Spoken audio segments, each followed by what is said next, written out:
الذين آمنوا ولم يلبسوا إيمانهم بظلم أولئك لهم الأمن وهم مهتدون.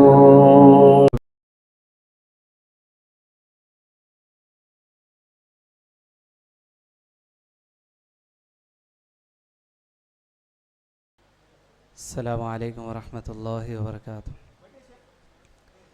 الحمد للہ رب العالمین والصلاة والسلام علی رسولہ النبی الکریم اما بعد. اعوذ باللہ من الشیطان الرجیم من ہمزہ ونفخہ ونفثہ. بسم اللہ الرحمن الرحیم. انا نحن نزلنا الذکر وانا له لحافظون. معزز صدر مدرسہ و ذمہ داران مدرسہ، اساتذہ کرام، مہمانان اعظام، معزز خواتین، عزیز طلباء و طالبات، آج کی یہ محفل، یہ اجلاس، یہ خصوصی اجلاس ہے جو کہ حفاظ کرام کی تکریم کی مناسبت سے منعقد کیا گیا ہے. اس اجلاس کے آغاز کے لیے میں دعوت دیتا ہوں عبد الرحمن فاروق الدین کو کہ وہ آئیں اور قرأت کلام پاک سے اس اجلاس کا آغاز کریں.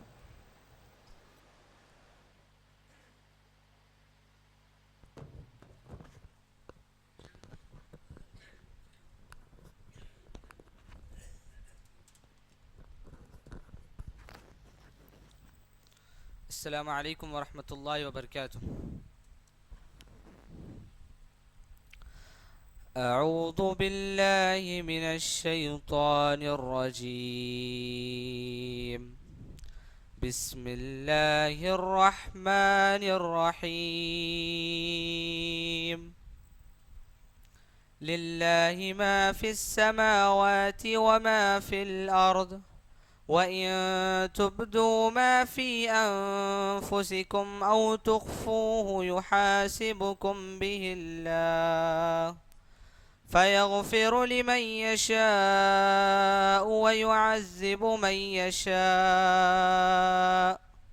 وَاللَّهُ عَلَى كُلِّ شَيْءٍ قَدِيرٌ. آمن الرسول بما أنزل إليه من ربه والمؤمنون كل آمن بالله وملائكته وكتبه ورسله لا نفرق بين أحد من رسله وقالوا سمعنا وأطعنا غفرانك ربنا وإليك المصير. لا يكلف الله نفسا إلا وسعها لها ما كسبت وعليها ما اكتسبت. ربنا لا تؤاخذنا إن نسينا أو أخطأنا ربنا ولا تحمل علينا إسرا كما حملته ربنا ولا تحمل علينا إسرا كما حملته على الذين من قبلنا ربنا ولا تحملنا ما لا طاقة لنا به واعف عنا واغفر لنا وارحمنا أنت مولانا فانصرنا على القوم الكافرين. السلام علیکم ورحمۃ اللہ وبرکاتہ. نظم پیش کریں گے شیخ ریان حسین.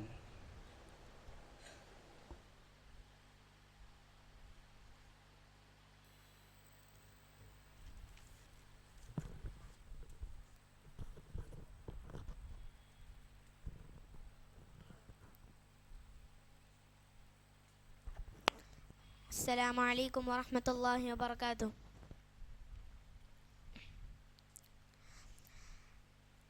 دنیا کے لیے تحفہ رحمان ہے قرآن، تبیان ہے برہان ہے فرقان ہے قرآن. دنیا کے لیے تحفہ رحمان ہے قرآن، تبیان ہے برہان ہے فرقان ہے قرآن. واللہ خدا جس پہ کبھی آ نہیں سکتی، لا ریب و شاداب گلستان ہے قرآن. واللہ خدا جس پہ کبھی آ نہیں سکتی، لا ریب و شاداب گلستان ہے قرآن. ایک کثیر ہدایت ہے وہ رحمت ہے شفا ہے، انسان کے دکھ درد کا درمان ہے قرآن. انسان کے دکھ درد کا درمان ہے قرآن. گہرائی بھی گہرائی بھی ہے اس میں کشش بھی، اللہ کی رحمت کا وہ دامان ہے قرآن. گہرائی بھی گہرائی بھی ہے اس میں کشش بھی، اللہ کی رحمت کا وہ دامان ہے قرآن. اعمال کا معیار عقائد کی کسوٹی، انسان کے کردار کی میزان ہے قرآن. انسان کے کردار کی میزان ہے قرآن. قرآن کو سمجھنا کوئی دشوار نہیں ہے، یہ سچ ہے حقیقت ہے کہ آسان ہے قرآن. قرآن کو سمجھنا کوئی دشوار نہیں ہے، یہ سچ ہے حقیقت ہے کہ آسان ہے قرآن. اللہ کے بندوں نے جو اللہ سے باندھا، وہ عہد وفا اور وہ پیمان ہے قرآن. وہ عہد وفا اور وہ پیمان ہے قرآن.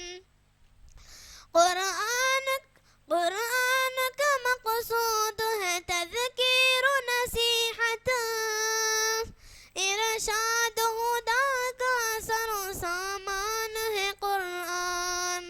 قرآن کا مقصود ہے تذکیر و نصیحت، ارشاد ہدا کا سر و سامان ہے قرآن. ہر مرحلہ یہ شوق میں ہر راہ گزر میں، فانوں سے یقین مشعل عرفان ہے قرآن. فانوں سے یقین مشعل عرفان ہے قرآن. طے کرتا ہے وہ جادہ حق جس کی دیا میں، انسان کے لیے شمع فروزان ہے قرآن. طے کرتا ہے وہ جادہ حق جس کی دیا میں، انسان کے لیے شمع فروزان ہے قرآن. حماد زمانے کے مذاہب کا مداواں، قرآن ہے قرآن ہے قرآن ہے قرآن. قرآن ہے قرآن ہے قرآن ہے قرآن. دنیا کے لیے تحفہ رحمان ہے قرآن، تبیان ہے برہان ہے فرقان ہے قرآن. قرآن ہے قرآن ہے قرآن ہے قرآن. السلام علیکم ورحمۃ اللہ وبرکاتہ.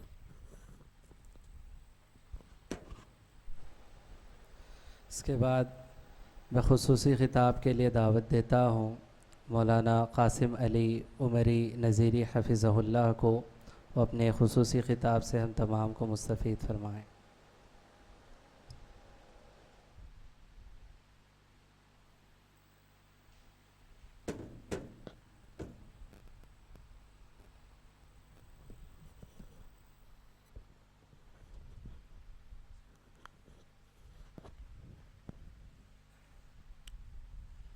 السلام علیکم ورحمۃ اللہ وبرکاتہ۔ الحمد للہ رب العالمین وبہ نستعین والصلاة والسلام علی اشرف الانبیاء والمرسلین وعلی آلہ واصحابہ ومن تبعہم بإحسان الی یوم الدین، اما بعد فاعوذ باللہ السمیع العلیم من الشیطان الرجیم من ہمزہ ونفخہ ونفثہ، بسم اللہ الرحمن الرحیم۔ قال رب اشرح لی صدری ویسر لی امری واحلل عقدۃ من لسانی یفقہوا قولی۔ وقال عز وجل انا نحن نزلنا الذکر وانا له لحافظون۔ اسٹیج پر تشریف فرما سرپرست مدرسہ، معزز و محترم اساتذہ کرام، معلمات، عزیز طلباء و طالبات اور مہمان حضرات، تمام تعریفیں اس اللہ وحدہ لا شریک کے لیے ہے جو اس عظیم الشان کائنات کا اکیلا خالق اور مالک ہے۔ درود و سلام ہو اللہ رب العزت کے تمام نبیوں پر، رسولوں پر، جن کو رب العالمین نے انسانوں کی ہدایت اور رہنمائی کے لیے دنیا میں بھیجا۔ خصوصاً میرے اور آپ کے آخری نبی جناب احمد مجتبیٰ محمد مصطفیٰ صلی اللہ علیہ وسلم کی ذات پر، جن کو رب العالمین نے انسانوں کی ہدایت اور رہنمائی کے لیے دنیا میں بھیجا۔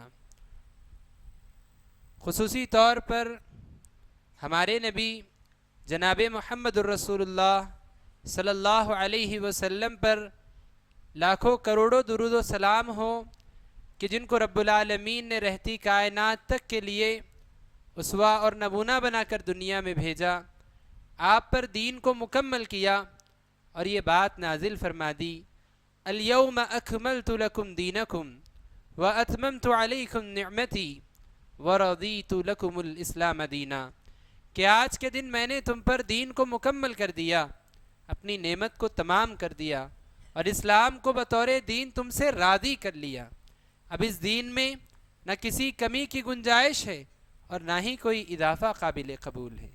دین اللہ کے نزدیک وہی قابل قبول ہے جو محمد الرسول اللہ صلی اللہ علیہ وسلم نے ہم تک پہنچایا ہے۔ اللہم صلی علی محمد وعلی آل محمد وبارک وسلم۔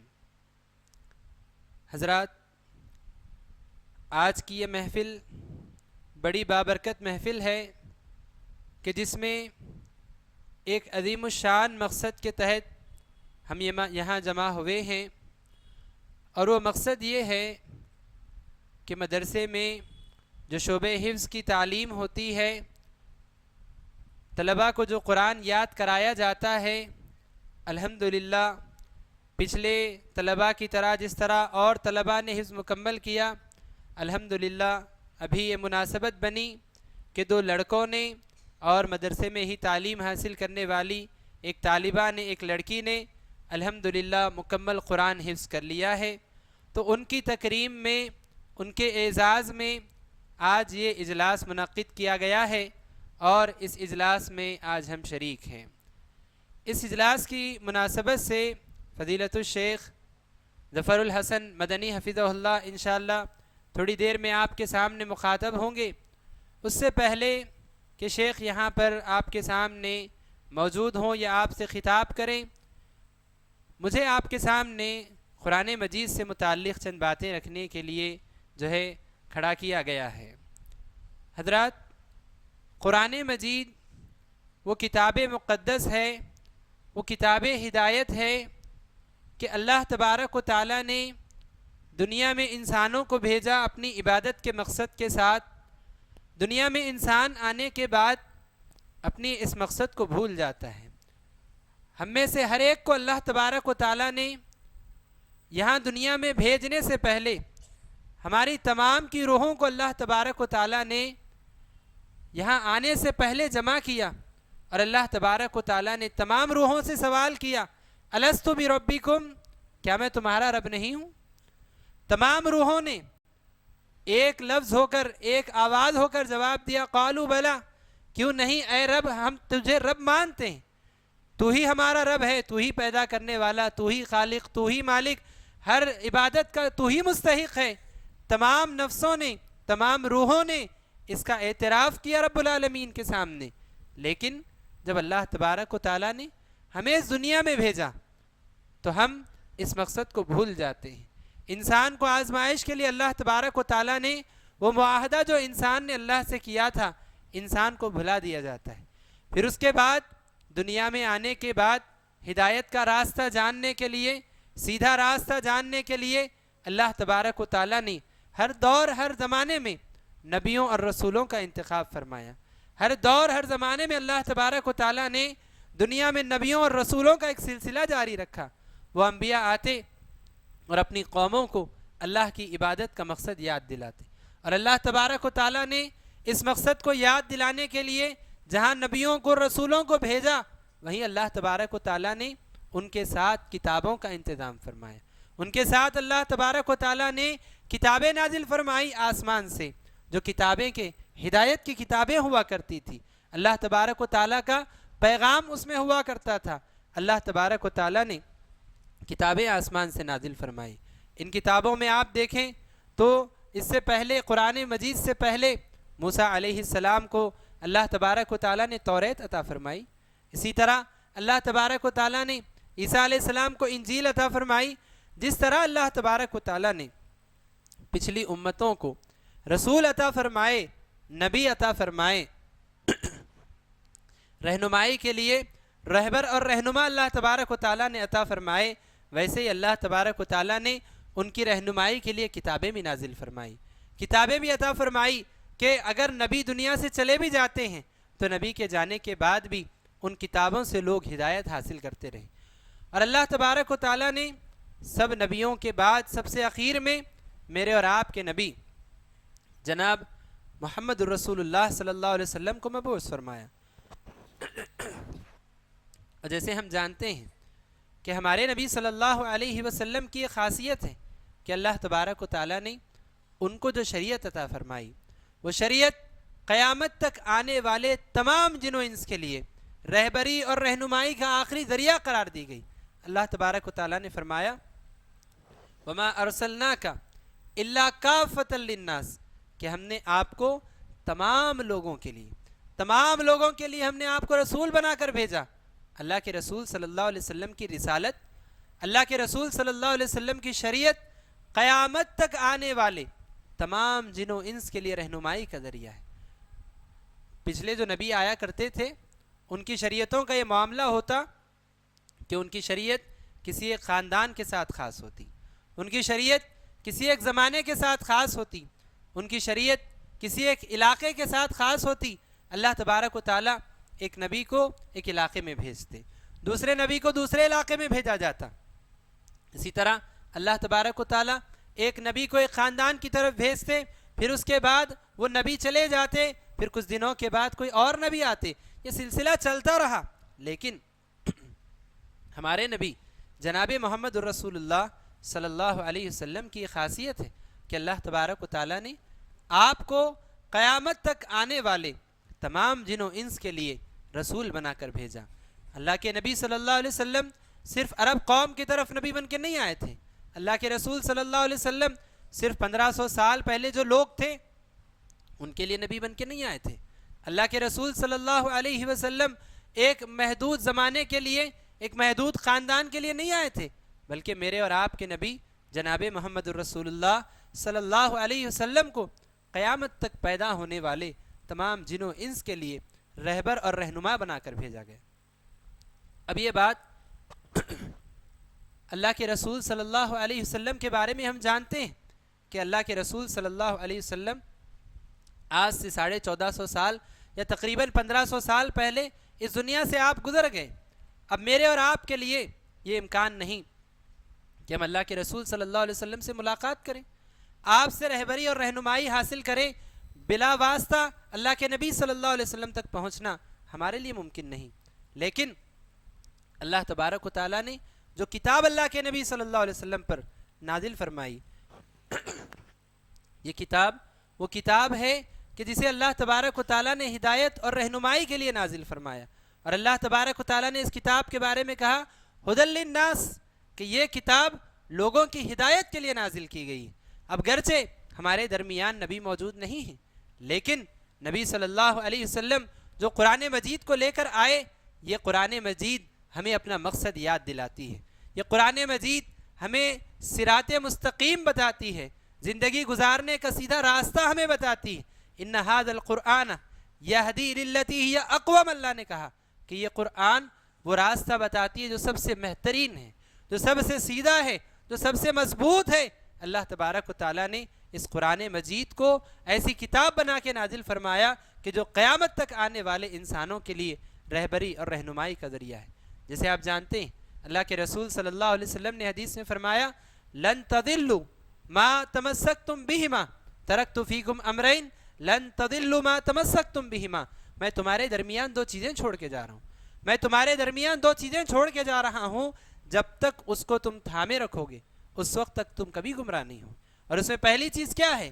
کتاب اللہ، اللہ کی کتاب، اللہ رب العالمین کی جو کتاب ہے قرآن مجید، جب تک انسان اس کو تھامے رہیں گے اس وقت تک وہ کبھی گمراہ نہیں ہوں گے۔ اور حضرات، اللہ تبارک و تعالیٰ نے نبیوں کو اور رسولوں کو اپنی نشانی بتانے کے لیے کہ وہ اللہ کے رسول ہیں، اللہ نے ان کو بھیجا ہے، یہ نشانی بتانے کے لیے اللہ تبارک و تعالیٰ نے ہر دور ہر زمانے میں جو چیز سب سے زیادہ مانی جاتی تھی، جو چیز سب سے زیادہ عروج پر تھی، جو سب سے ترقی یافتہ چیز تھی، اللہ تبارک و تعالیٰ اس چیز میں اپنی نشانیاں بتایا کرتے تھے، اس چیز میں اللہ تبارک و تعالیٰ معجزات جو ہے بتایا کرتے تھے، ظاہر کیا کرتے تھے۔ آپ دیکھیے موسیٰ علیہ السلام کا جو زمانہ تھا، اللہ تبارک و تعالیٰ نے ان کو ایک ایسا عصا عطا فرمایا تھا کہ جب وہ عصے کو پانی میں مارتے، سمندر میں مارتے، سمندر میں راستہ نکل جاتا، اور اگر وہ اسی عصا کو پتھر پہ مارتے تو وہاں سے نہر جاری ہو جایا کرتی تھی۔ اور اسی طرح اس عصا کو اگر وہ اژدہوں کے سامنے ڈال دیتے، سانپوں کے سامنے ڈال دیتے، وہ ساروں کو نگل جایا کرتا تھا۔ اللہ تبارک و تعالیٰ نے معجزے کے طور پہ ان کو عصا عطا فرمایا تھا۔ اور اس کے بعد آپ دیکھیں عیسیٰ علیہ السلام کا دور ایسا دور تھا جس میں علاج کا بہت جو ہے چرچا تھا، علاج بہت عروج پہ تھا۔ اللہ تبارک و تعالیٰ نے عیسیٰ علیہ السلام کو ایسے معجزات عطا فرمائے، اللہ نے ان کو ایسا معجزہ عطا فرمایا کہ عیسیٰ علیہ السلام اگر کسی برص کے بیمار پر اگر ہاتھ رکھتے تو وہ برص کا جو بیمار ہوتا اس کو شفا مل جایا کرتی تھی۔ برص کا بیمار، جو سفیدی کا بیمار جسے کہا جاتا ہے، اگر اس پہ ہاتھ رکھتے اس کو شفا مل جایا کرتی تھی۔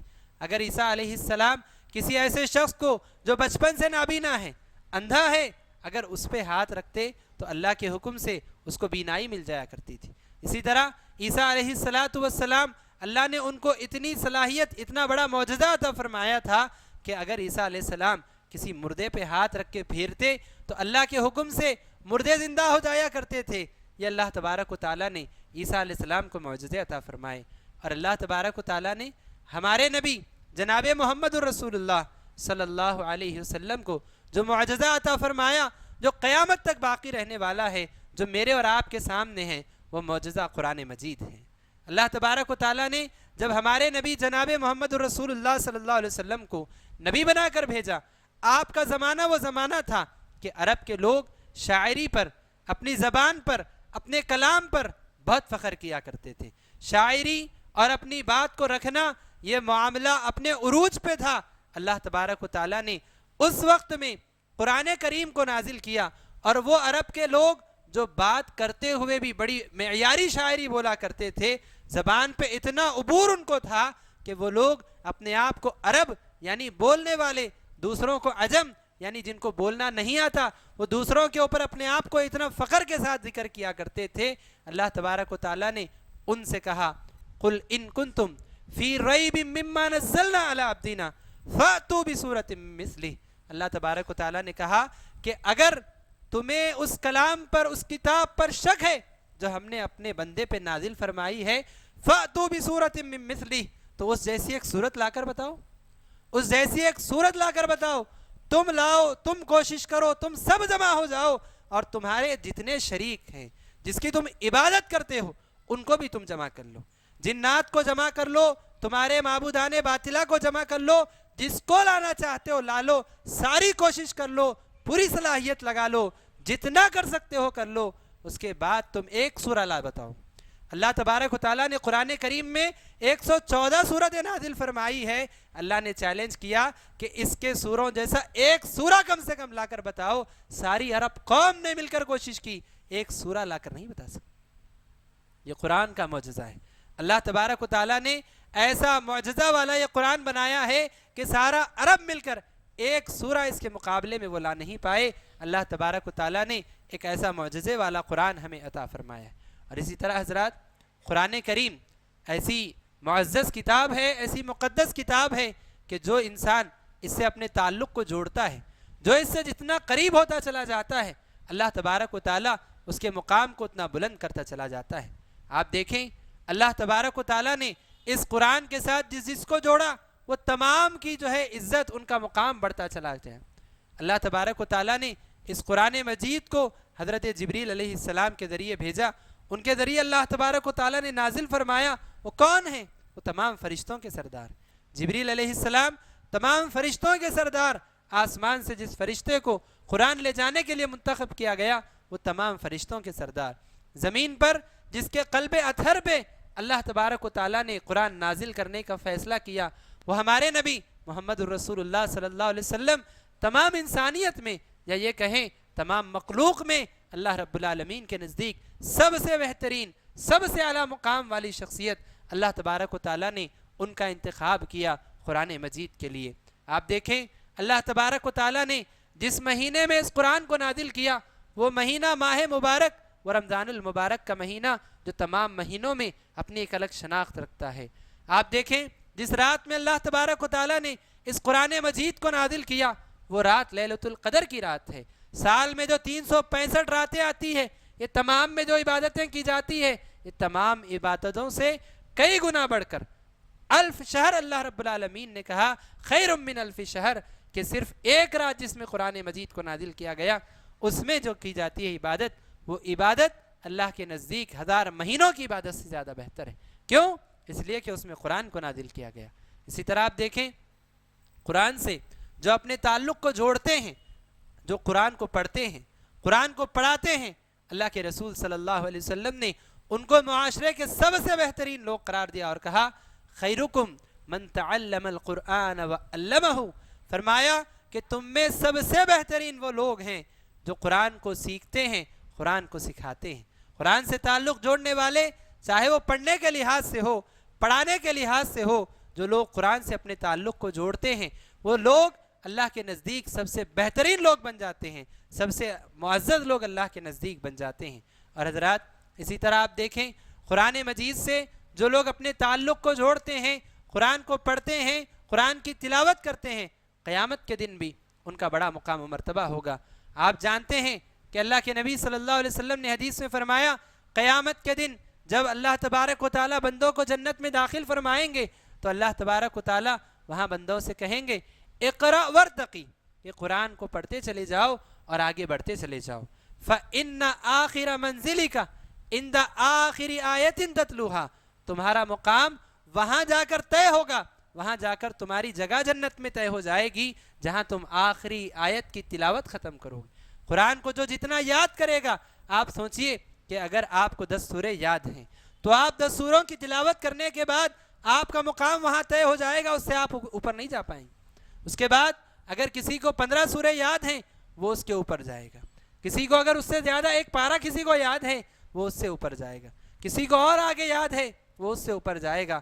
اگر کوئی حافظ قرآن ہے، اگر کوئی سارا قرآن جس کو یاد ہے اس کا کیا مقام ہوگا آپ سوچیے.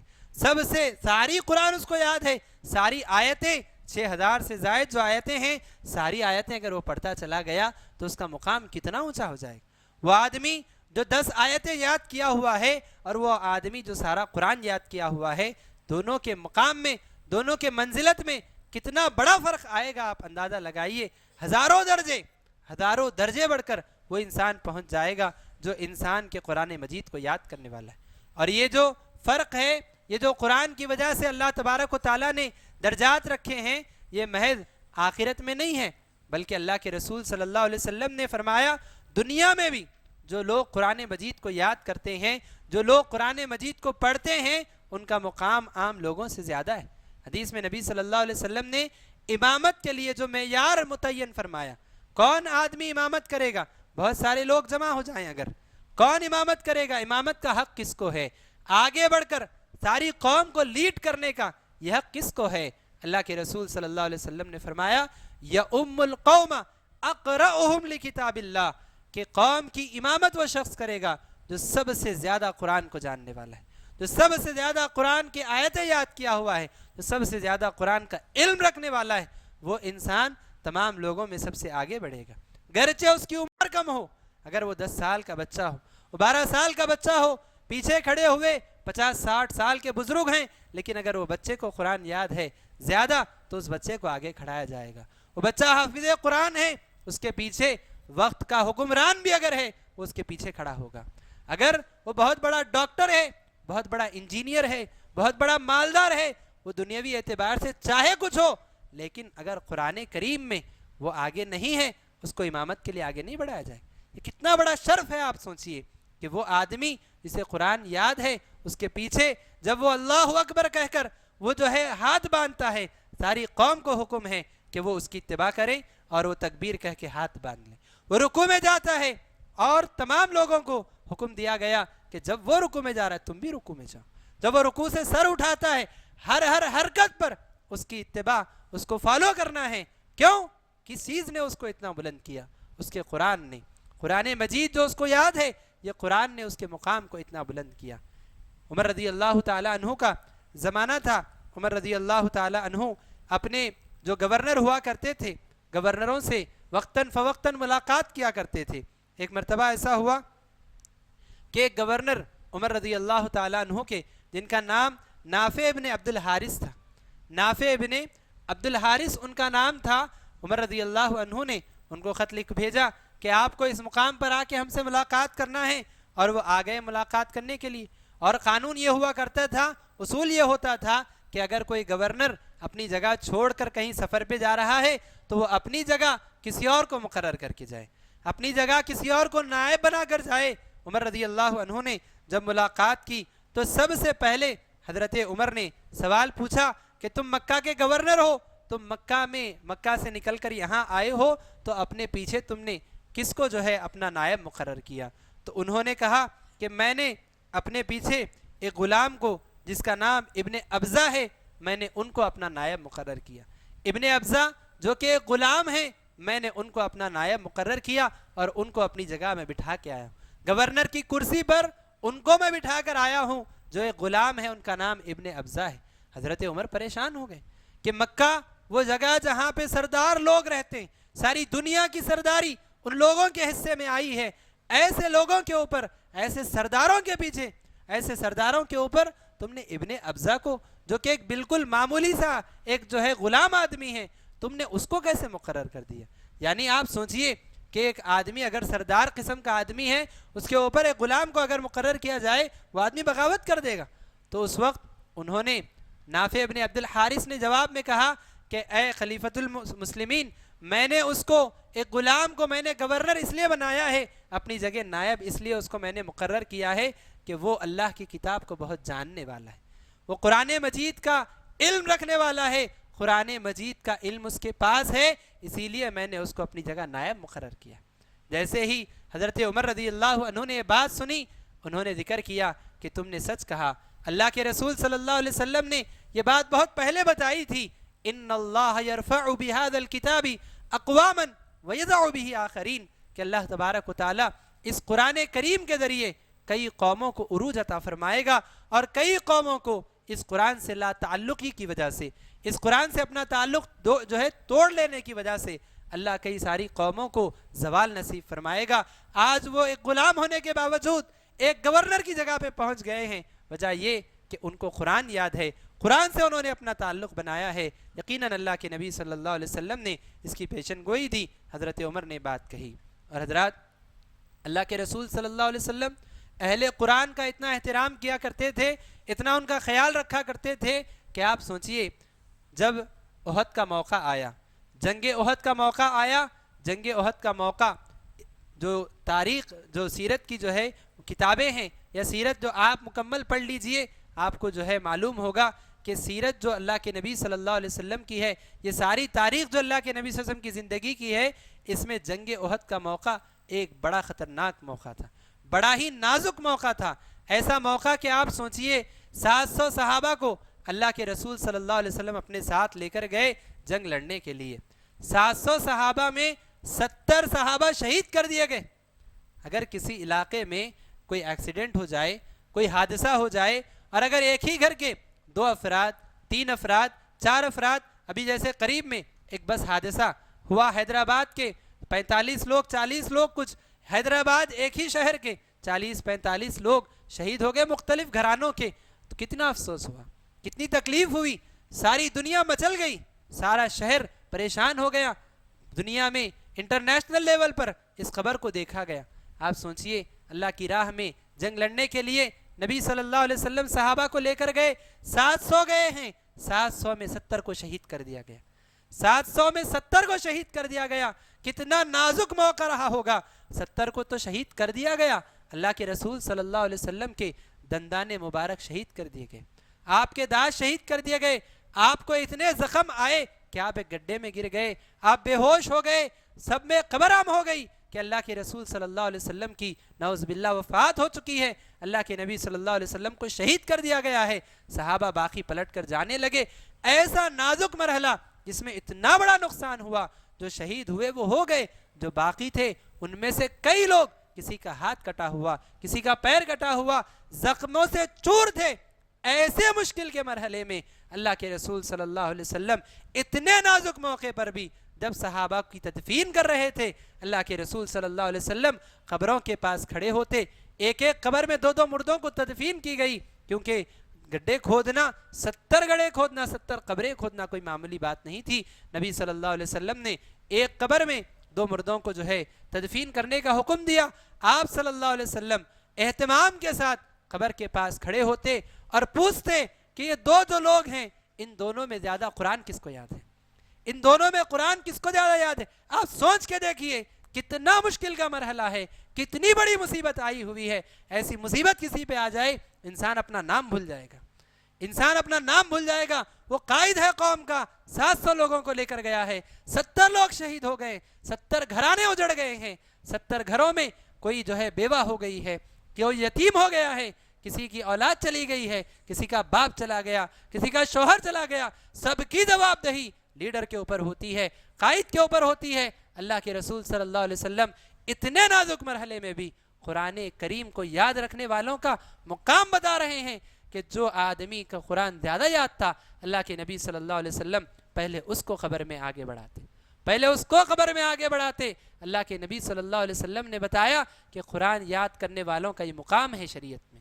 قرآن جن کو یاد ہوتا ہے، جو قرآن سے اپنے تعلق کو جوڑتے ہیں، اللہ کے نزدیک یہ مقام ان کا ہوتا ہے۔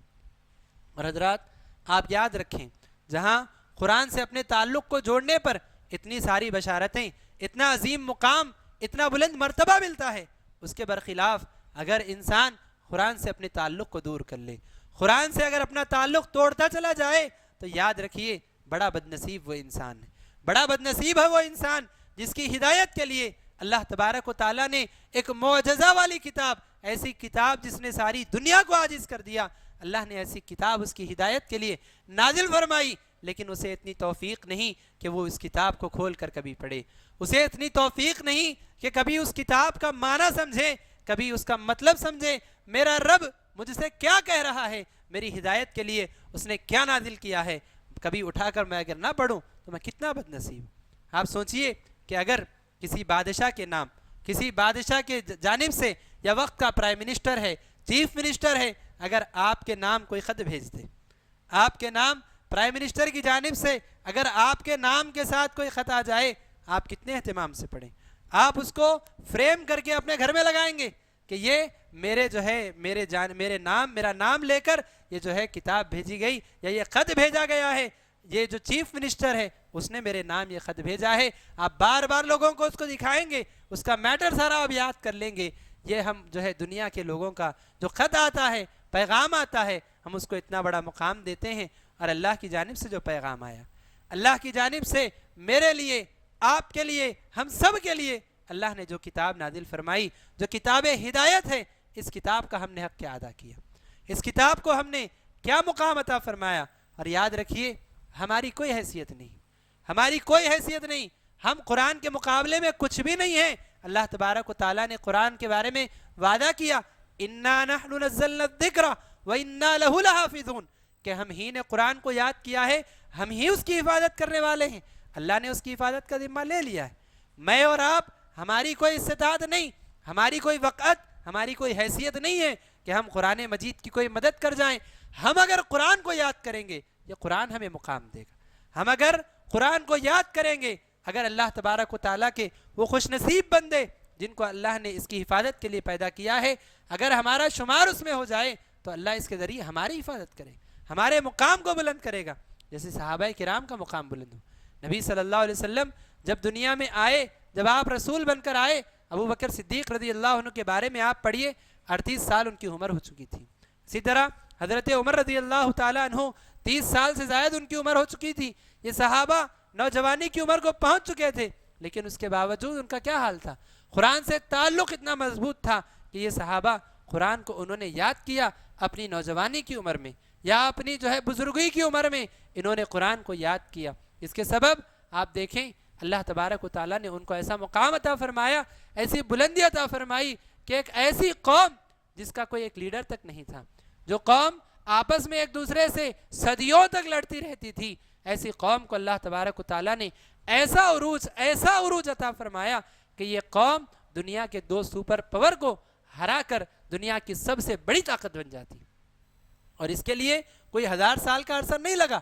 اللہ کے رسول صلی اللہ علیہ وسلم جب دنیا میں آئے، اس کے آپ صلی اللہ علیہ وسلم جب نبی بنا کے بھیجے گئے، جب قرآن آپ پہ نازل کیا گیا، اس کے بعد سے 50 سال کے اندر یہ قرآن کریم کا معجزہ ایسے ظاہر ہوا، اس کو جیسے لوگوں نے قبول کیا، اللہ تبارک و تعالیٰ نے قرآن کو قبول کرنے کے نتیجے میں ایسا عروج عطا فرمایا کہ دنیا کی سب سے طاقتور قوم یہ مسلمان قوم بن گئی. صحابہ کرام دنیا کے سب سے طاقتور لوگ بن گئے.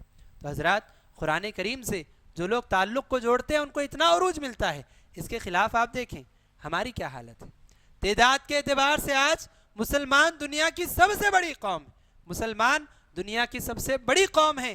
تقریباً 60 ممالک ہیں، 60 ممالک ہیں جو مسلم ممالک ہیں، جو اپنے آپ کو اسلامک کنٹری کہتے ہیں. آج ہماری حیثیت کیا ہے؟ آج ہمارا مقام دنیا کی نظر میں کیا ہے؟ آج ہماری حیثیت لوگوں کی نگاہوں میں کیا ہے؟ آج ہم دنیا کی سب سے ذلیل قوم بنے ہوئے. 60-70 سال سے فلسطین میں بچوں کو ذبح کیا جا رہا ہے، جانوروں سے زیادہ بدترین سلوک ان کے ساتھ کیا جا رہا ہے. ہم ان کی مدد کرنے کے قابل نہیں ہیں. ہمارے اندر یہ وقت نہیں، ہماری یہ حیثیت نہیں کہ ہم ہمارے بچوں کو جو ہماری آنکھوں کے سامنے شہید کر دیے جا رہے، ہم ان کو بچانے کی ہمارے اندر اہلیت نہیں. بم ڈال کر دواخانوں کو اڑا دیا جا رہا ہے، لیکن ہماری یہ حیثیت نہیں کہ ہم اس کے خلاف کوئی ایکشن لے سکیں. خود ہمارے ملک کی آپ حالت لے لیجئے. ہمارے ملک کی یہ حالت ہے کہ ہماری داڑھی پر کبھی سوال اٹھا دیا جاتا ہے، ہمارے خواتین کے پردے پر کبھی سوال اٹھا دیا جاتا ہے، ہماری مسجدوں کو کبھی گرا دیا جاتا ہے، مسجدوں کی جگہ مندریں تعمیر کر دی جاتی ہیں. ہماری کیا حیثیت رہ گئی دنیا میں؟ وجہ کیا ہے؟ قرآن سے لا تعلقی، قرآن سے دوری. اور قرآن سے دوری کئی اعتبار سے ہوتی ہے.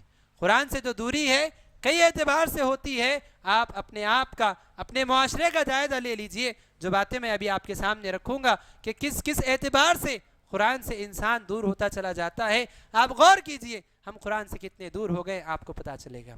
حضرات، قرآن سے تعلق جوڑنے کے جو ہمارے راستے ہو سکتے ہیں، ان میں ایک ذریعہ یہ ہے کہ ہم قرآن کی تلاوت کریں، اس کے الفاظ کی تلاوت کریں، قرآن کی تلاوت کرنا اس کا ایک حق ہے۔ آپ سوچئے ہم میں سے کتنے لوگ ہیں جن کی زندگیوں میں قرآن کو ڈیلی پڑھنے کا روٹین ہے، ڈیلی قرآن پڑھنے کا اہتمام ہم میں سے کتنے لوگوں کے پاس ہے؟ بہت کم۔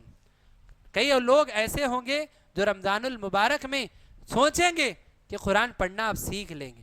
کتنے مسلمان آپ کو ایسے نظر آئیں گے وہ انگریزی بات کرے گا تو انگریز شرما جائے، وہ انگریزی بات کرے تو انگریز شرما جائے کہ کیا انگریزی اس کی ہے، لیکن اسے اپنی قرآن مجید پڑھنا نہیں آتا، اس کو قرآن پڑھنا نہیں آتا۔ ہر رمضان وہ سوچتا ہے کہ پڑھنا سیکھ لوں گا، لیکن آج تک وہ نہیں سیکھا۔ 25 سال ہو گئے، 30 سال ہو گئے، 40 سال ہو گئے، قرآن ناظرہ تک پڑھنا نہیں آتا۔ یہ تعلق ہمارا قرآن سے۔ اور اس کے بعد اگر کسی کو قرآن پڑھنا آتا ہے، تلاوت کا اگر وہ حق ادا کر رہا ہے، اس سے آگے بڑھ کر حق یہ ہے کہ قرآن کو سمجھا جائے، اس کے معنی و مفہوم کو سمجھا جائے، اس کے معنی و مفہوم پہ تدبر کیا جائے، غور و فکر کیا جائے۔ یہ اس قرآن مجید کا دوسرا حق ہے۔ ہم میں کتنے لوگ ایسے ہیں؟ ہو سکتا ہے کہ بعض لوگ ایسے ہوں جو ہر دن 2 رکوع 4 رکوع آدھا پارہ 1 پارہ پڑھنے کا اہتمام کرتے ہیں، لیکن ترجمے کے ساتھ قرآن کے معنی و مفہوم کو سمجھتے ہوئے کتنے لوگ قرآن کو پڑھ رہے ہیں؟ کتنے لوگ قرآن کو اس انداز سے پڑھتے ہوئے، قرآن کو سمجھتے ہوئے آگے جا رہے ہیں؟ کتنے ایسے لوگ ہیں؟ گنتی کے 1-2 لوگ، 1000 میں 1 آدمی آپ کو ایسا نہیں ملے گا جس کے پاس آج زندگی میں یہ اہتمام ہو کہ وہ قرآن کے معنی و مفہوم پہ تدبر کر رہا ہے، اس کو سمجھنے کی کوشش کر رہا ہے۔ عمر رضی اللہ تعالیٰ عنہ سے بعض لوگوں نے پوچھا کہ اے عمر رضی اللہ عنہ، آپ بتائیے کہ آپ نے قرآن کو کیسے یاد کیا؟ سورہ بقرہ کو آپ نے کتنی مدت میں یاد کیا؟ حضرت عمر رضی اللہ عنہ نے کہا کہ میں نے قرآن میں سورہ بقرہ کو 10 سال مجھے لگ گئے سورہ بقرہ یاد کرنے کے۔ سورہ بقرہ یاد کرنے کے لیے مجھے 10 سال لگ گئے۔ وہ انسان جو ایک ذہین انسان ہے، جو بچپن سے عربی بولنے والا، وہ کہہ رہے ہیں 10 سال مجھے لگ گئے۔ سوال کرنے والے تعجب میں آ گئے کہ آپ کو کیسے 10 سال لگ گئے صرف سورہ بقرہ یاد کرنے کے لیے جو صرف 2.5 پارے کی سورت ہے؟ تو انہوں نے کہا کہ تم کیا سمجھتے ہو؟ ہمارا معاملہ تم جیسا نہیں تھا، طوطوں کی طرح رٹتے ہوئے چلے جانا ہمارا یہ معاملہ نہیں تھا۔ ہمارا معاملہ یہ تھا کہ ہم جب ایک آیت کو پڑھتے، ہم اس کا معنی سمجھتے، ہم اس پہ غور و فکر کرتے، اس کو عمل میں لایا کرتے، اس کے بعد ہم دوسری آیت کو پڑھا کرتے۔ یہ ہمارا اہتمام تھا۔ صحابہ کرام کا عمل ایسا ہوا کرتا، وہ قرآن کریم سے اتنے جڑے ہوئے تھے کہ ایک آیت کو پڑھتے، اس کو یاد کرتے، اس پہ غور و فکر کرتے، اس پہ عمل کرتے، پھر اس کے بعد دوسری آیت کی طرف جایا کرتے۔ تو حضرات، قرآن کریم کا دوسرا حق یہ ہے کہ ہم اس کے معنی و مفہوم کو سمجھیں، اس کے اندر اللہ تبارک و تعالیٰ نے جو باتیں نازل فرمائی ہے ہم اس کو سمجھیں۔ اور اس کے بعد تیسری بات حضرات، قرآن کریم کا حق یہ ہے کہ جب ہم قرآن مجید کو سمجھ رہے ہیں، اس کے معنی و مفہوم کو سمجھ رہے ہیں، تو اس کے معنی و مفہوم کو سمجھنے کے ساتھ اس پہ عمل کیا جائے، اس پہ عمل کیا جائے۔ قرآن مجید میں اللہ تبارک و تعالیٰ نے بار بار ذکر کیا کہ شرک نہ کیا جائے۔ ان الشرک لظلم عظیم، شرک سب سے بڑا گناہ ہے۔ کئی مقامات پر اللہ تبارک و تعالیٰ نے شرک کی قباحت ذکر فرمائی۔ اللہ نے پچھلے انبیاء کا ذکر فرمایا کہ ان میں سے ہر کوئی آتا اور اپنی قوم کو کہتا کہ اللہ کی عبادت کرو، اعبدوا اللہ ما لکم من الہ غیرہ، کہ اللہ کی عبادت کرو، اللہ کے علاوہ کوئی تمہارا معبود برحق نہیں ہے۔ یہ توحید کی تعلیم، یہ شرک بیزاری قرآن میں اللہ تبارک و تعالیٰ نے کتنے مقامات پہ ذکر کی۔ لیکن آج آپ امت کا حال دیکھیے، امت کی حالت آپ دیکھیے کہ آج امت کس حد تک شرک میں ڈوبی ہوئی ہے، کس حد تک مسلمان اپنے آپ کو مسلمان کہنے والے، مسلمان خاندان سے تعلق رکھنے والے کس حد تک شرک میں پڑے ہوئے ہیں۔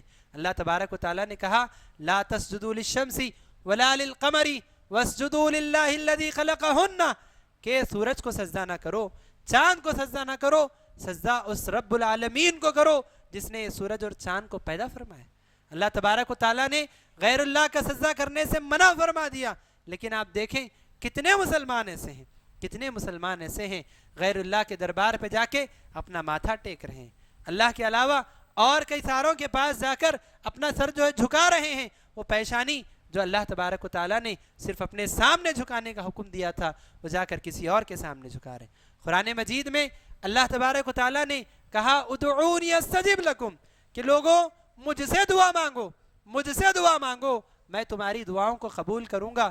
لیکن آج کتنے مسلمان ایسے ہیں غیر اللہ کے سامنے جا کے دعائیں مانگتے ہیں، اپنی مصیبت اپنی پریشانیوں کے تذکرے کرتے ہیں، جا کے ان سے اولاد مانگ رہے ہیں، جا کے ان سے تجارت میں برکت مانگ رہے ہیں, جا کے ان سے بیماری میں شفا مانگ رہے ہیں. کتنے مسلمان ہیں؟ ہم نے کیا عمل قرآن پہ کیا ہے؟ قرآن کا جو حق ہے عمل کرنے کا, ہم کہاں اس کو ادا کر رہے ہیں؟ اسی طرح آپ دیکھیں اقیم الصلاۃ, قرآن مجید میں نماز قائم کرنے کا حکم 80 مرتبہ سے زیادہ آیا. مفسرین نے کہا کہ 80 مرتبہ سے زیادہ اللہ تبارک و تعالیٰ نے نماز قائم کرنے کا حکم دیا. کتنے مسلمان نماز کے پابند ہیں؟ کتنے مسلمان نماز کے پابند ہیں؟ قرآن کے آیات پہ عمل کرنے کا حق ہم نے کتنا ادا کیا ہے؟ آپ غور کیجیے. اسی طرح قرآن مجید کے جو احکام قرآن مجید میں اللہ تبارک و تعالیٰ نے نازل کیے, ایک ایک حکم کو آپ دیکھتے چلے جائیں. اللہ تبارک و تعالیٰ نے جو باتیں قرآن کریم میں نازل کی اس پہ ہم کتنا عمل کر رہے ہیں, آپ کو اندازہ ہوگا کہ ہم آج قرآن سے کتنا دور ہو گئے.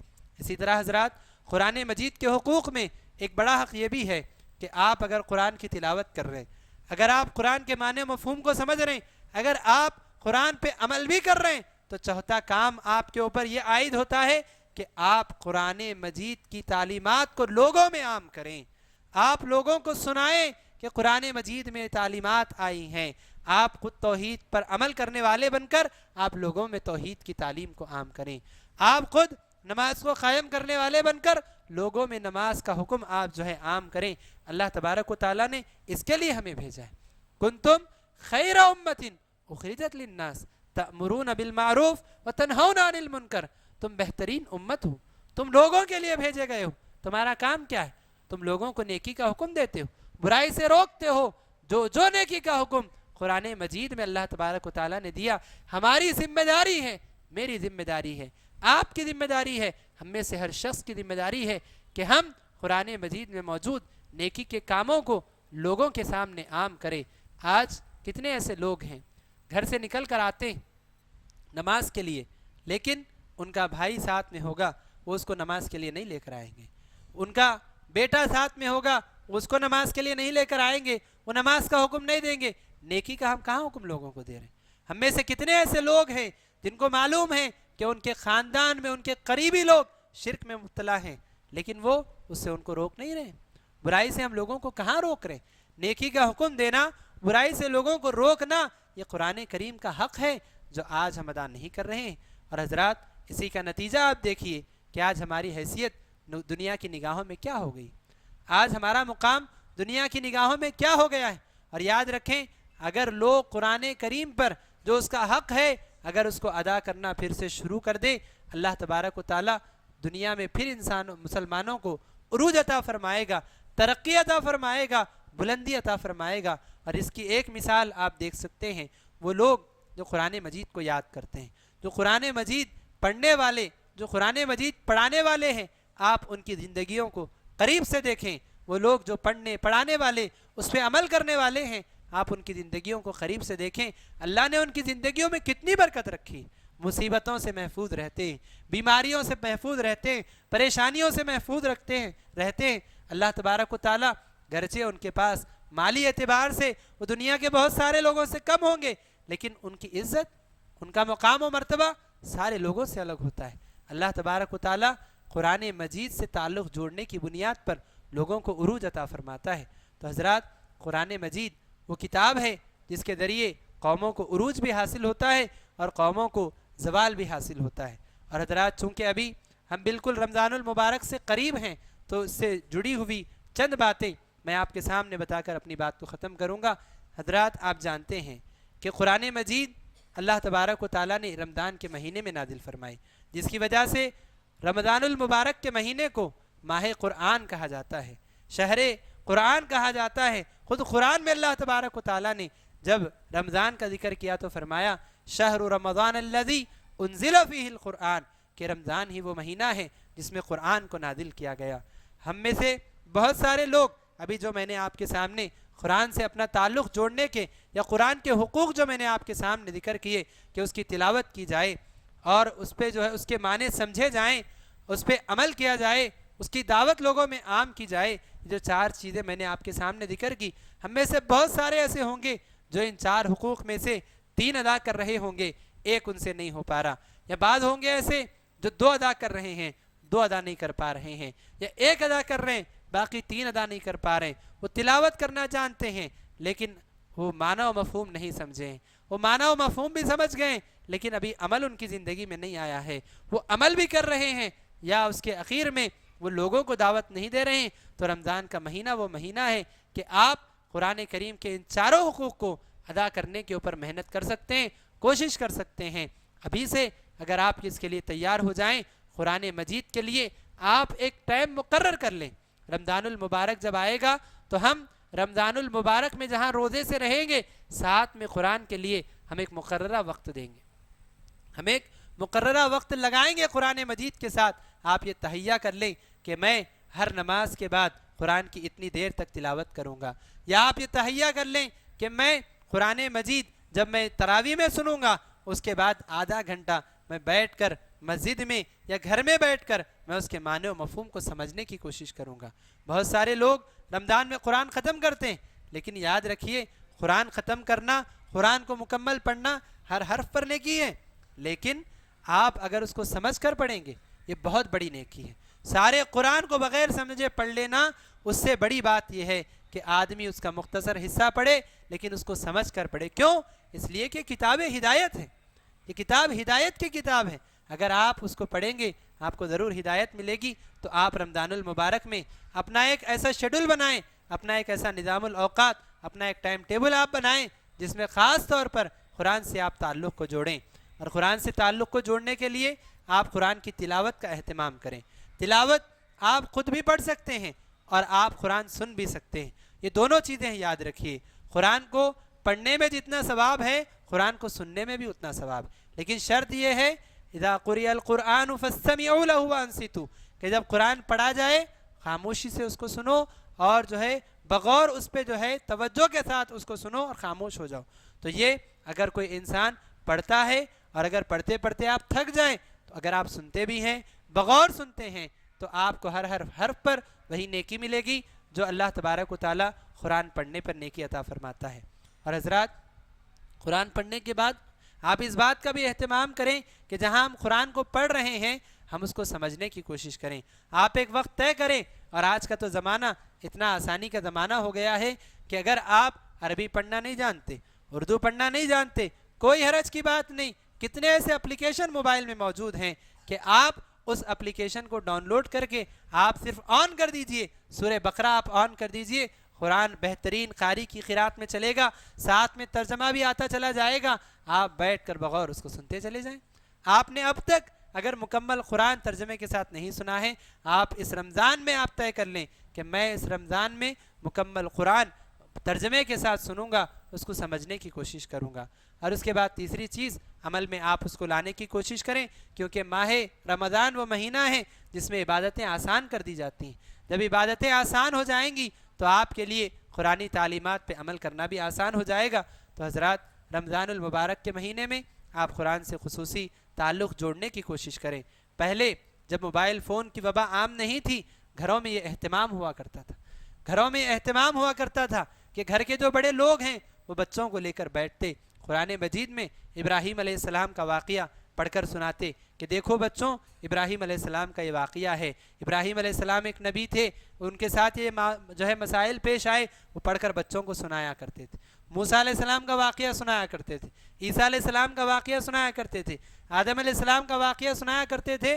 تو بچے بھی جو ساری باتیں سنتے تھے ان کے ذہن میں باتیں بیٹھ جاتی, اور بچپن میں جو بات بیٹھ جاتی ہمیشہ ان کو یہ باتیں یاد رہ جاتی. لیکن آج گھر کے بڑے لوگ, ان کو فرصت نہیں ہے موبائل فون استعمال کرنے سے. وہ اگر خالی بیٹھے ہوئے موبائل لے لیں گے, نیوز دیکھیں گے, فلاں دیکھیں گے, فلاں دیکھیں گے, پورا وقت اسی میں لگائیں گے. اور بچے وہ اپنے کام میں لگے ہوئے, وہ کہیں جا کر گالیاں سیکھ رہے ہیں, وہ کہیں جا کے چوری کرنا سیکھ رہے ہیں, وہ جو ہے بری صحبت میں جا رہے ہیں, وہ جو ہے غلط لوگوں کے ساتھ جا رہے ہیں. اور یہاں گھر کے جو بڑے لوگ ہیں وہ ان کی تربیت پہ کوئی اہتمام نہیں کر رہے ہیں. قرآن کے ذریعے آپ اپنے بچوں کی, اپنے گھر کے لوگوں کی آپ تربیت پہ آپ توجہ دیں. اور یاد رکھیے اللہ کے نبی صلی اللہ علیہ وسلم نے فرمایا, یا بعض سلف صالحین کا یہ قول ہے کہ امت کے آخری حصے کی اصلاح اس وقت تک نہیں ہو سکتی یا اس چیز کے بغیر نہیں ہو سکتی جس چیز کے ذریعے امت کے پہلے حصے کی تربیت ہوئی تھی. امت کے پہلے حصے کی تربیت جس چیز کے ذریعے ہوئی تھی, امت کے آخری حصے کی تربیت بھی اسی چیز کے ذریعے ہو سکتی. یعنی امت کے پہلے حصے کی تربیت کس سے ہوئی تھی؟ قرآن مجید سے ہوئی تھی۔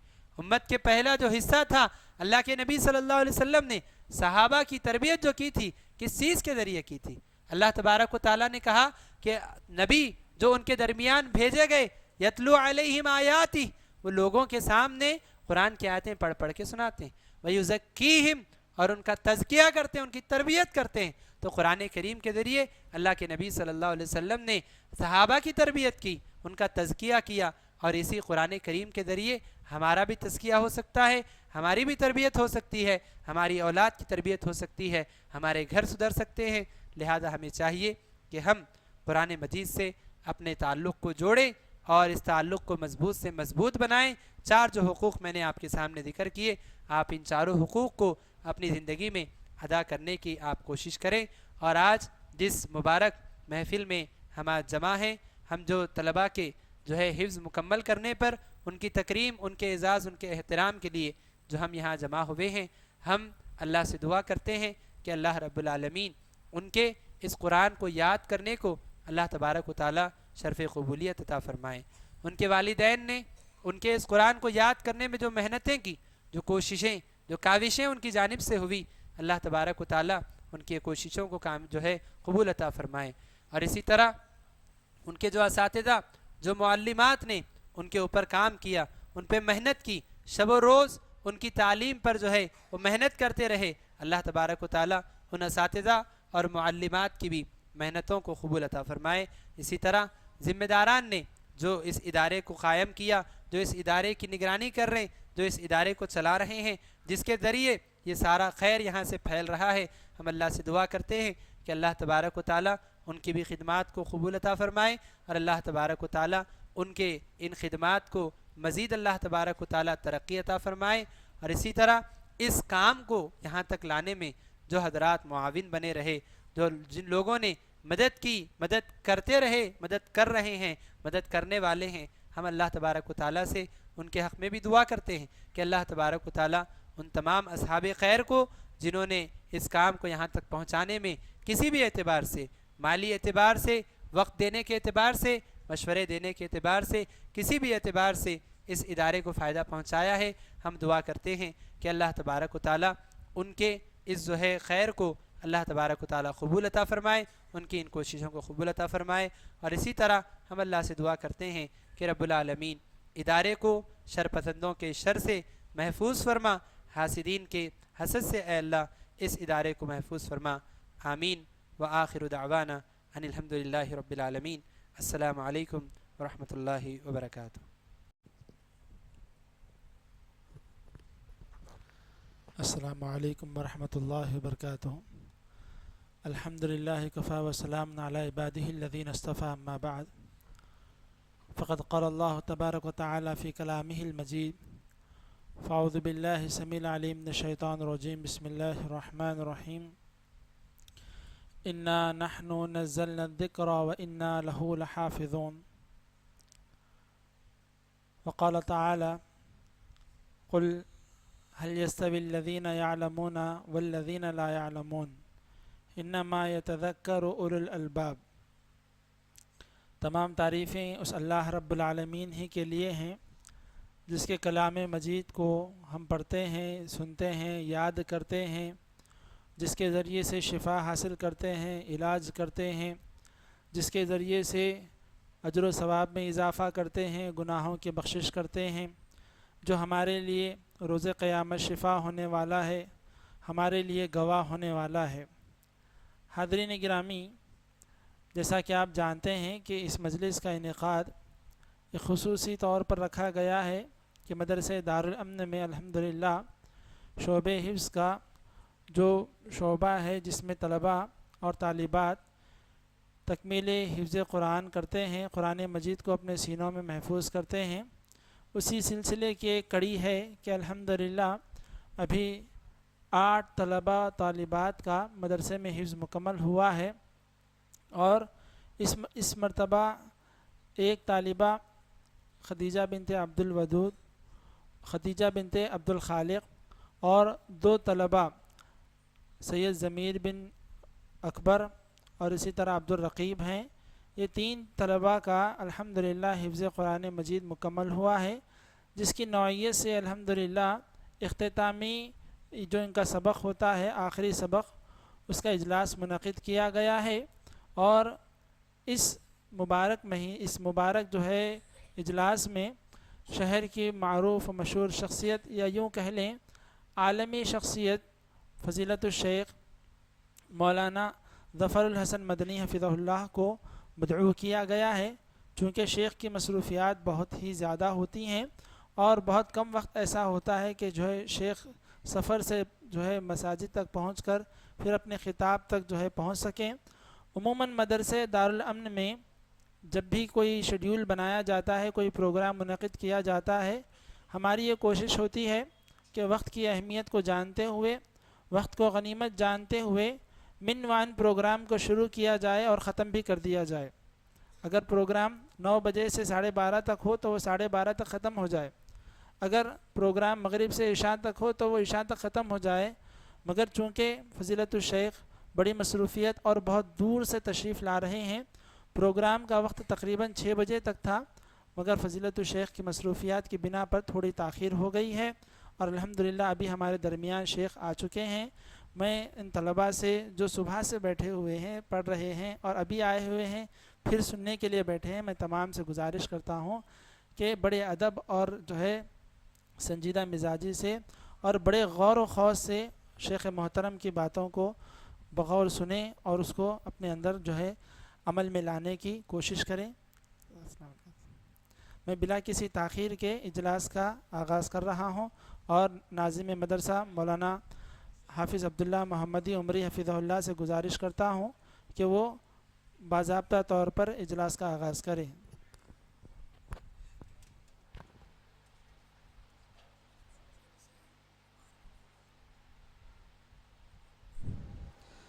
السلام علیکم ورحمۃ اللہ وبرکاتہ۔ فضیلت الشیخ ظفر الحسن مدنی حفظہ اللہ اور اسی طرح سے تمام مہمانوں کا ہم پھر سے ایک مرتبہ استقبال کرتے ہیں، اور اجلاس کی کارروائی جو کہ تکریم حفاظ کی مناسبت سے رکھی گئی ہے، الحمدللہ 2 طلباء نے اور اسی طرح سے ایک طالبہ نے اپنا حفظ مکمل کیا ہے۔ 2 طلباء کا جو آخری سبق ہے وہ بھی سنا جائے گا۔ میں استاد حافظ راشد صاحب سے اس بات کی گزارش کرتا ہوں کہ وہ اسٹیج پر تشریف لائیں، اور طلباء جو آخری سبق سنانے والے ہیں عبدالرقیب سے میں گزارش کرتا ہوں کہ وہ اپنا آخری سبق استاد محترم کو سنائیں۔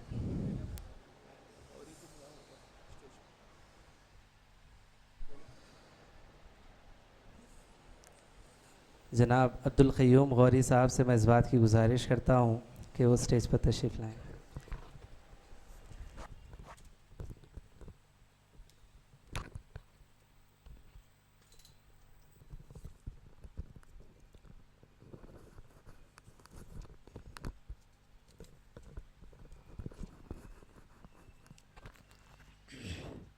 السلام علیکم ورحمۃ اللہ وبرکاتہ۔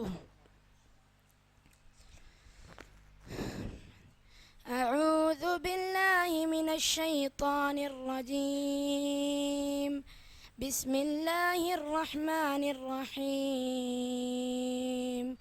والمرسلات عرفا فالعاصفات عصفا والناشرات نشرا فالفارقات فرقا فالملقيات ذكرا عذرا أو نذرا إنما توعدون لواقع فإذا النجوم طمست وإذا السماء فرجت وإذا الجبال نسفت وإذا الرسل أقتت لأي يوم أجلت ليوم الفصل وما أدراك ما يوم الفصل ويل يومئذ للمكذبين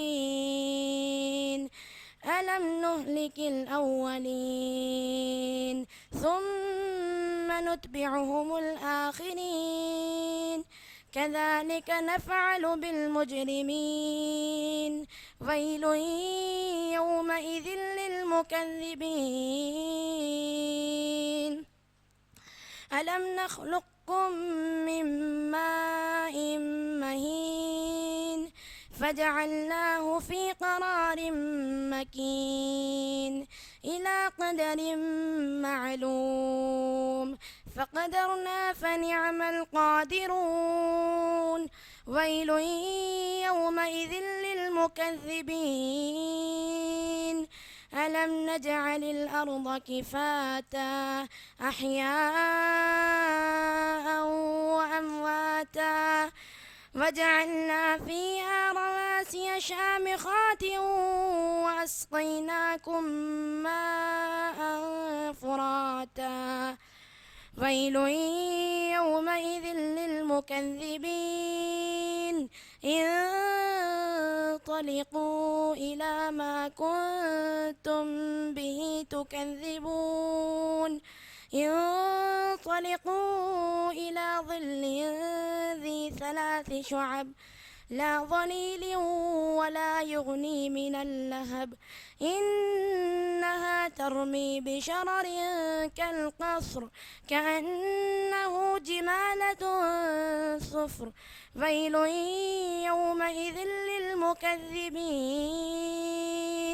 هذا يوم لا ينطقون ولا يؤذن لهم فيعتذرون ويل يومئذ للمكذبين هذا يوم الفصل جمعناكم والأولين فإن كان لكم كيد فكيدون ويل يومئذ للمكذبين إن المتقين في ظلال وعيون وفواكه مما يشتهون كلوا واشربوا هنيئا بما كنتم تعملون إنا كذلك نجزي المحسنين ويل يومئذ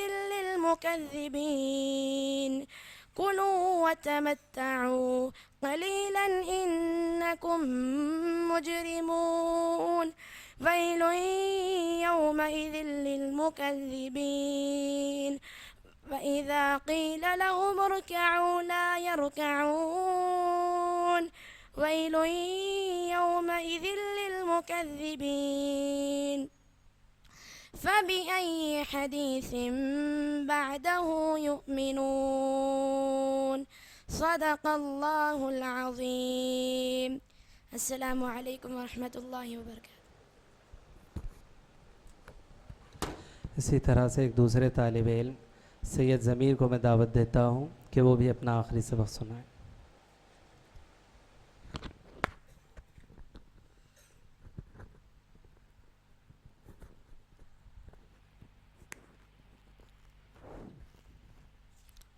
أعوذ بالله من الشيطان الرجيم بسم الله الرحمن الرحيم والزاريات ذروا فالحاملات وقرا فالجاريات يسرا فالمقسمات أمرا إنما توعدون لصادق وإن الدنيا لواقع وإن الدين لواقع والسماء ذات الحبك إنكم لفي قول مختلف يؤفك عنه من أفك قتل الخراصون الذين هم في غمرة ساهون يسألون أيان يوم الدين يوم هم على النار يفتنون ذوقوا فتنتكم هذا الذي كنتم به تستعجلون إن المتقين في جنات وعيون آخذين ما آتاهم ربهم إنهم كانوا قبل ذلك محسنين كانوا قليلا من الليل ما يهجعون وبالأسحار هم يستغفرون وفي أموالهم حق للسائل والمحروم وفي الأرض آيات للموقنين وفي أنفسكم أفلا تبصرون وفي السماء رزقكم وما توعدون فورب السماء والأرض إنه لحق مثل ما أنكم تنطقون هل أتاك حديث ضيف إبراهيم المكرمين إذ دخلوا عليه فقالوا سلاما قال سلام قوم منكرون فراغ إلى أهله فجاء بعجل سمين فقربه إليهم قال ألا تأكلون فأوجس منهم خيفة قالوا لا تخف وبشروه بغلام عليم فأقبلت امرأته في سرة فصكت وجهها وقالت عجوز عقيم قالوا كذلك قال ربك إنه هو الحكيم العليم صدق الله العظيم. جزاکم اللہ خیرا و احسن الجزا۔ اس کے بعد مدرسے کا مختصر تعارف اور شعبہ حفظ کی رپورٹ پیش کرنے کے لیے میں دعوت دیتا ہوں حافظ محمد صدیق عمری حفظہ اللہ کو۔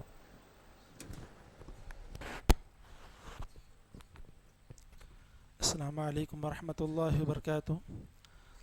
الحمدللہ رب العالمین وبہ نستعین وصلی اللہ علی نبینا محمد صلی اللہ علیہ وسلم وعلى آله وصحبه أجمعين أما بعد فقد قال الله تبارك وتعالى في كلامه المجيد فأعوذ بالله السميع العليم من الشيطان الرجيم بسم الله الرحمن الرحيم ولقد يسرنا القرآن للذكر فهل من مدكر۔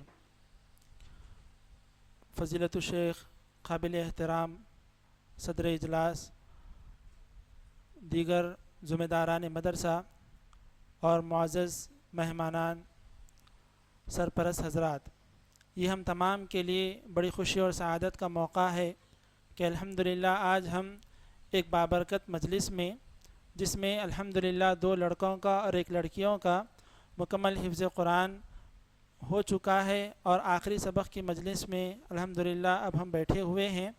موقع کی مناسبت سے میں 2-4 منٹ میں مدرسے کا مختصر تعارف پیش کر دیتا ہوں۔ مدرسے کی بنیاد 31 دسمبر 2017 میں فضیلت الشیخ طٰہٰ سعید خالد عمری مدنی حفظہ اللہ کے علمی نگرانی میں جمعیت اہل حدیث حیدرآباد و سکندرآباد کے سابق نائب ناظم فضیلت الشیخ شفیق عالم خان جامعی حفظہ اللہ کی صدارت میں منعقد کیا گیا تھا۔ اس کے بعد سے الحمدللہ یہ مدرسہ ابھی تک رواں دوا ہے، اور انشاءاللہ صبح قیامت تک اللہ رب العالمین اس مدرسے کو جاری رکھے۔ اس مدرسے میں بنیادی طور پر 2 شعبہ جات ہیں، شعبہ عالمیت ہے اور شعبہ فضیلت ہے۔ شعبہ عالمیت میں الحمدللہ طالبات کو عالمیت اور فضیلت کرائی جاتی ہے، اور الحمدللہ مولانا آزاد میں ابھی اس کا الحاق بھی ہو چکا ہے، اور یہاں کی طالبات کو عالمیت کی بنیاد پر BA میں اور فضیلت کی بنیاد پر MA میں داخلہ بھی دیا جا رہا ہے۔ شعبہ عالمیت میں ابھی الحمدللہ 25 سے زائد طالبات نے عالمیت مکمل کی ہے، اور اسی طرح بڑی تعداد نے فضیلت کی سند بھی حاصل کی ہے۔ شعبہ حفظ میں الحمدللہ ابھی تک 8 طلبہ کا، جس میں 1 طالبہ بھی ہیں، حفظ قرآن مجید مکمل ہوا ہے۔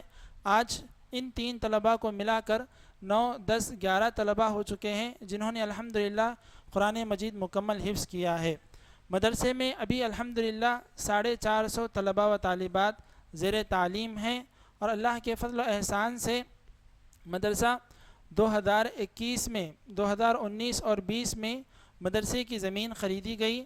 اللہ رب العالمین کے رحم و کرم کے بعد جمعیت اہل حدیث حیدرآباد اور سکندرآباد کے تعاون سے اور دیگر تمام احباب کے مالی اور جو ہے مخلص تعاون کے ذریعے سے الحمدللہ اس مسجد کی بنیاد رکھی گئی۔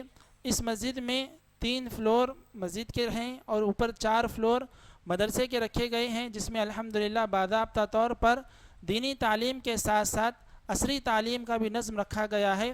یہاں پر جو طلبہ حفظ کر رہے ہیں انہیں حفظ کے ساتھ ساتھ الحمدللہ اکیڈمک اسٹڈیز بھی انگلش میڈیم کے ساتھ دی جاتی ہیں۔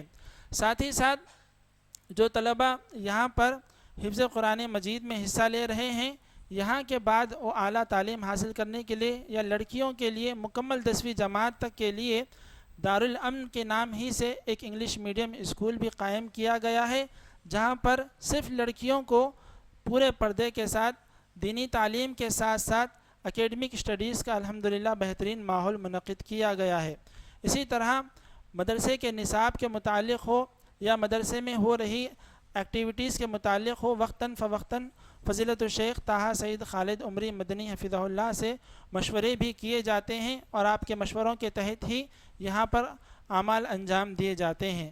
ساتھ ہی ساتھ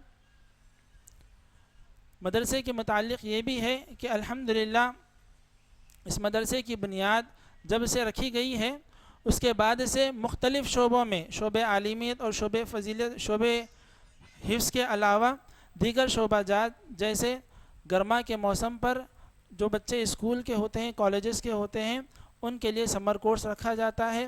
سالانہ طور پر ایک بڑا پروگرام ہمیشہ رکھا جاتا ہے، جیسے اس مرتبہ مثالی نوجوان کے نام سے رکھا گیا ہے۔ اس سے پہلے پیارے نبی صلی اللہ علیہ وسلم کی پیاری سنتیں کے نام سے حیدرآبادی سطح پر تقریباً کئی مساجد میں پروگرام منعقد کیا گیا، جس میں 3500 سے زیادہ طلبہ و طالبات نے شرکت کی اور الحمدللہ ابو زید ضمیر حفظہ اللہ کی صدارت میں اجلاس منعقد کیا گیا اور طلبہ کو انعامات سے نوازا گیا۔ اسی طرح اس مدرسے کی طرف سے دینی اور علمی خدمات کی کوششیں جاری ہیں۔ ہم اللہ رب العالمین سے دعا کرتے ہیں کہ اللہ رب العالمین ہمیں مزید بہتر اور احسن انداز سے اس کام کو انجام دینے کی توفیق عطا فرمائے، آمین۔ ایک آخری بات اس سلسلے میں یہ ہے کہ مدرسے میں الحمدللہ لڑکوں اور لڑکیوں کے لیے شعبہ حفظ کی تعلیم ہو رہی ہے۔ لڑکوں کے لیے صرف حفظ کی تعلیم ہے، عالمیت کا شعبہ نہیں ہے۔ ہمارا یہ مستقبل کا عزم ہے، یہ ارادہ ہے کہ اسی بورا بنڈے میں لڑکوں کے لیے ایک مستقل زمین خریدی جائے اور وہاں پر ایسی ہی تعمیر کر لڑکوں کے لیے مکمل حفظ اور عالمیت کے لیے ایک جامعہ منعقد کر دیا جائے اور اس بلڈنگ کو، اس عمارت کو لڑکیوں کی تعلیم کے لیے مختص کر دیا جائے۔ اللہ سے دعا ہے کہ اللہ تعالی ہمارے اس بڑے عزم کو آسان فرمائے اور جلد از جلد اس کو روبہ عمل ہمیں لانے کی توفیق عطا فرمائے۔ میں بلا کسی تاخیر کے اس مختصر سے تعارف کے بعد اپنی جگہ لیتا ہوں، اللہ سے دعا کرتے ہوئے کہ اللہ تعالی ہم تمام کو اپنی اس کوششوں میں، ان کاوشوں میں اللہ شرف قبولیت سے نوازے، اور جو طلباء نے حفظ کیا ہے ان کو، ان کے والدین کو، ان کے سرپرست حضرات کو اللہ رب العالمین اپنے رحم و کرم میں جگہ عطا فرمائے، آمین۔ وآخر دعوانا الحمدللہ رب العالمین۔ جزاکم اللہ خیرا و احسن الجزا۔ بلا کسی تاخیر میں مدرسے کے صدر جناب محمد رفیق صاحب سے اس بات کی گزارش کرتا ہوں کہ وہ صدر اجلاس فضیلت الشیخ ظفر الحسن مدنی حفظہ اللہ کی خدمت میں مومنٹو پیش کریں۔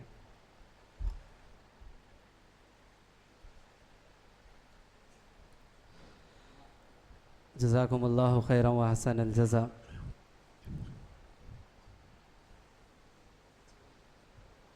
اس کے بعد میں شیخ محترم سے اس بات کی گزارش کرتا ہوں کہ جن طلباء نے اور طالبات نے اپنا حفظ مکمل کیا ہے ان کی تکریم کریں اور اسی طرح سے انعام سے ان کو نوازیں۔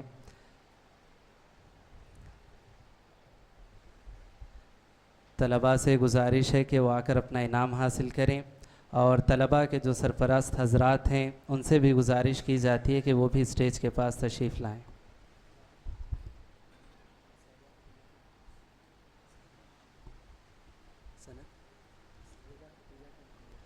سیدہ خدیجہ نے حفظ مکمل کیا، ان کے سرپرست سے میں گزارش کرتا ہوں کہ وہ آئیں اور اپنی لڑکی کا انعام حاصل کریں۔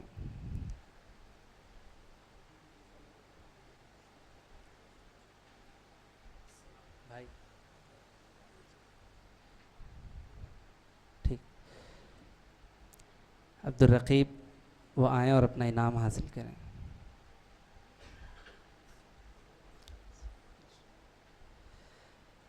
سید ضمیر سے گزارش کی جاتی کہ وہ بھی آئیں اور اپنا انعام حاصل کریں.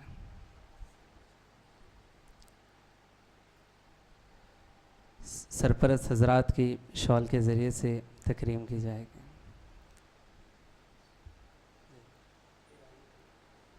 سرپرست حضرات سید عبدالرقیب کے والد اسٹیج پر تشریف لائیں.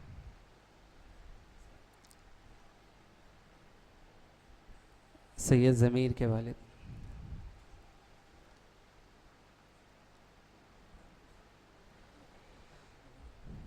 جزاکم اللہ خیرا و احسن الجزا.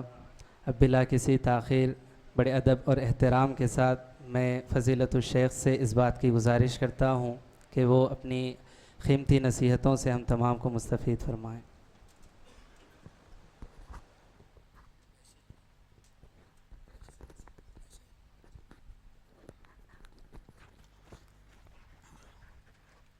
کتنا 10 منٹ اذان کتنے بجے؟ چلو السلام علیکم. بسم اللہ الرحمن الرحیم. الحمدللہ رب العالمین والصلاة والسلام علی سید الاولین والآخرین وعلی آلہ واصحابہ اجمعین ومن تبعہم بإحسان الی یوم الدین. اما بعد فاعوذ باللہ السمیع العلیم من الشیطان الرجیم. بسم اللہ الرحمن الرحیم. وَإِنَّهُ لَذِكْرٌ لَكَ وَلِقَوْمِكَ وَسَوْفَ تُسْأَلُونَ.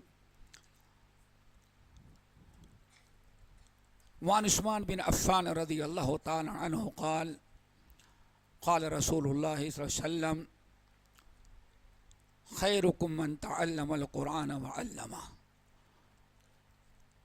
محترم حضرات، علماء کرام اور سرپرست ہمارے بھائی اور بہنوں اور ہمارے عزیز طلباء، اللہ رب العالمین کا بہت ہی بڑا شکر ہے، احسان، کچھ نے آپ حضرات کو حافظ بنایا اور حافظ کے حفظ کے ذریعے اللہ تعالیٰ نے آپ حضرات کو عزت عطا کی.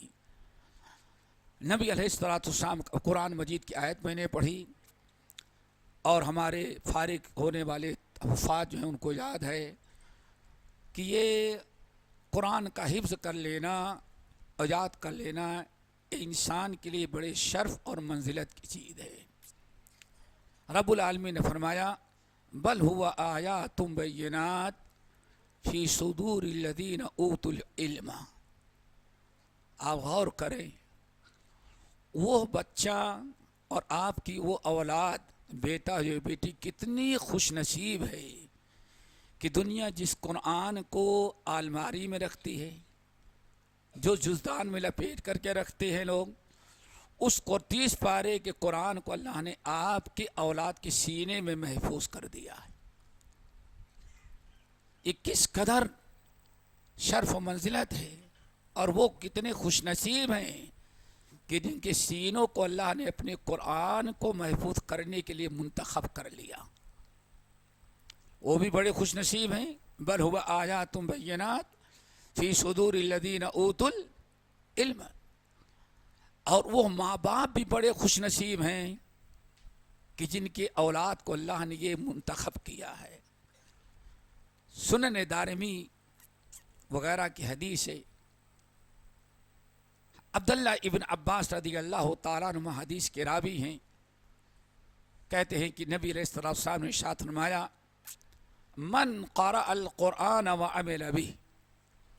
جس انسان نے قرآن پڑھا، قرآن یاد کیا، وعمل به، اور قرآن نے جو حکم دیا یعنی قرآن کی اتباع کی. جس انسان نے، جس بچے نے قرآن پڑھا وعمل بما فی، اور قرآن پر عمل بھی کرتا ہے، البس والداہ، تو بچے کا معاملہ تو بعد میں آئے گا. سب سے پہلے اللہ تعالیٰ فرشتوں کو حکم دیں گے کہ اس بچے کے ماں باپ کہاں، ان کو بلا کر کے لاؤ.